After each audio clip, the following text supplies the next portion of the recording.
मी advocate Vishnu Godbole, Gandhi Ambedkar Maharashtra ग्रामीण रोजगार हमी मजूर संघटनेचा अध्यक्ष आहे।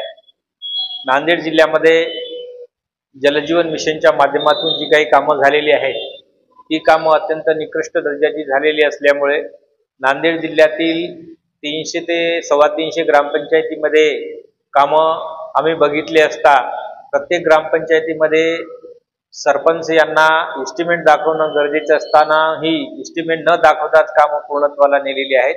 विशेष म्हणजे त्या कामाचा दर्जा अत्यंत लो पातळीचा आहे आणि उन्हाळ्यामध्ये पाणी हर घर नल से जल जी संकल्पना आहे, काही ग्रामपंचायतीमध्ये तर ज्या दलित वस्ती म्हणतो, जे बहुजन वस्ती म्हणतो, त्या बहुजन वस्तीमध्ये सुद्धा हर घर नल से जल ही संकल्पना नेणं गरजेचं असताना प्रत्येक गाववाल्यांना 55 लिटर पाणी मिळणं गरजेचं असताना सुद्धा जे काही अनुसूचित जाती जमातीचे घर आहेत त्या घरांना अनेक ठिकाणी पाणीच गेलेलं दिसत नाही आहे। आणि म्हणून ही जी हर घर नल से जल ही संकल्पना जी आहे केंद्र शासनाची, हर घर नल से जल, प्रत्येक जाती धर्माच्या माणसांना पाणी मिळालं पाहिजे 55 लिटर, परंतु ते पूर्णत्वाला नांदेड जिल्ह्यामध्ये झालेलं दिसत नाही। त्या अनुषंगानं नांदेड जिल्ह्याचे मुख्य कार्यकारी अधिकारी आणि जिल्ह्याचे जे जिल्हाधीक्षक कलेक्टर महोदयांना सुद्धा आम्ही निवेदन दिलेलं आहे। तेव्हा नांदेड जिल्ह्याचे जे काही अमोल पाटील इंजिनियर असतील व त्यांचे सहकारी असतील आणि जे गुत्तेदार आहेत, ज्या गुत्तेदारांच्या मार्फत टेंडर दिलेलं आहे, त्या टेंडर आणि गुत्तेदार आणि इंजिनियर या लोकांनी गावामध्ये जाऊन जे दर्जा टिकवणं गरजेचं होतं ते टिकवलं नाही। कारण 25 ते 30 वर्ष आता पाण्यावरची योजना कुठलीही महाराष्ट्रामध्ये ग्रामपंचायतीच्या विकासासाठी पाण्याचा प्रश्न सोडवणारी योजना येणार नाही।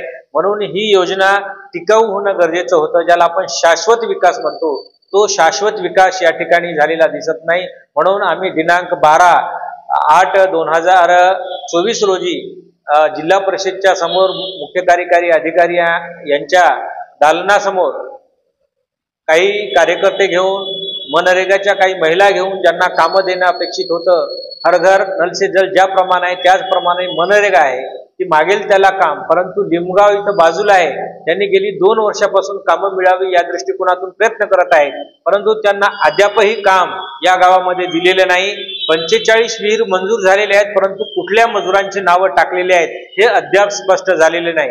म्हणून पंचायत समितीचे BDO साहेब, मुख्य कार्यकारी अधिकारी आणि उपमुख्य कार्यकारी अधिकारी यांना 100 महिलांनी निवेदन दिलं गेल्या महिन्यामध्ये 7/2/2024 रोजी, परंतु अद्याप ही त्यांना काम मिळालेलं नाही। म्हणून 15 ऑगस्ट येणाऱ्या स्वातंत्र्याचा जो 15 ऑगस्ट आहे त्या 15 ऑगस्टच्या पूर्वी 12 तारखेलाच आम्ही 12 ऑगस्टला महिलांना घेऊन उपोषणाला बसणार आहोत। ही महत्वाची 2-3 मुद्दे आहेत। जलजीवन मिशनचा मुद्दा आहे आणि मनरेगाची मागेल त्याला काम ही जी संकल्प आहे तो पूर्णत्वाला या ठिकाणी गेलेला दिसत नाही। म्हणून नांदेड जिल्ह्यातल्या तमाम ग्रामपंचायतीमध्ये जिथं जिथं मजुरांना मागणी करूनही काम मिळालेलं नाही अशा सर्व ग्रामपंचायतीशी आम्ही अटॅच आहोत आणि ते सर्वच लोक आम्हाला साथ देणार आहेत। त्या अनुषंगानं उपोषणाला बसण्यापूर्वी मुख्य कार्यकारी अधिकारी व मगरारोचे BDO असतील प्रत्येक तालुक्याचे, त्यांनी सजग होऊन आपण त्या मजुरांना तालुकानिहाय कामं द्यावी। वृक्ष लागवडीचा कार्यक्रम आता जर हाती घेतला तर लाखो वृक्ष लागवडीच्या पाठीमागे महिलांना त्या ठिकाणी काम देता येऊ शकतं, पुरुषांना काम देता येऊ शकतं, परंतु काम न देतात अनेक जण BDO किंवा संबंधित अधिकारी म्हणतात की मजूर नाहीत, परंतु ज्या ठिकाणी मजूर नाहीत असं म्हटल्याच्या नंतर आम्ही चॅलेंज करून त्यांना दाखवून देऊ की त्या गावामध्ये मजूर काम करण्यासाठी तयार आहेत। प्रशासकीय यंत्रणेचं लक्ष नसल्यामुळं आणि राजकीय लोकांचं लक्ष नसल्यामुळं मजूर हा उपाशी दिसतो आहे आणि शासकीय यंत्रणा उपाशी अशा प्रकारचा प्रकार नांदेड जिल्ह्यामध्ये तरी दिसतो आहे। म्हणून मनरेगाची कामे, जलजीवनची कामे ही निकृष्ट दर्जाची झालेली आहेत।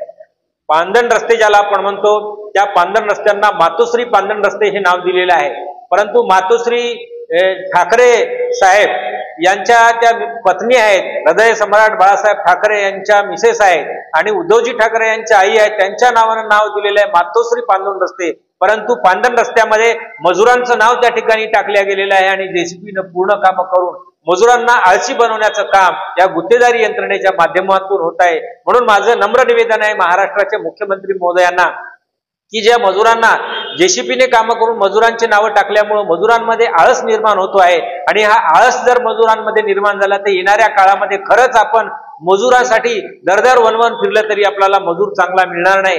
म्हणून मजुरांचा दर्जा टिकवायचा असेल तर ओरिजिनल मजुरांना काम द्या आणि त्यांना दाम द्या, ही आमची अपेक्षा आहे।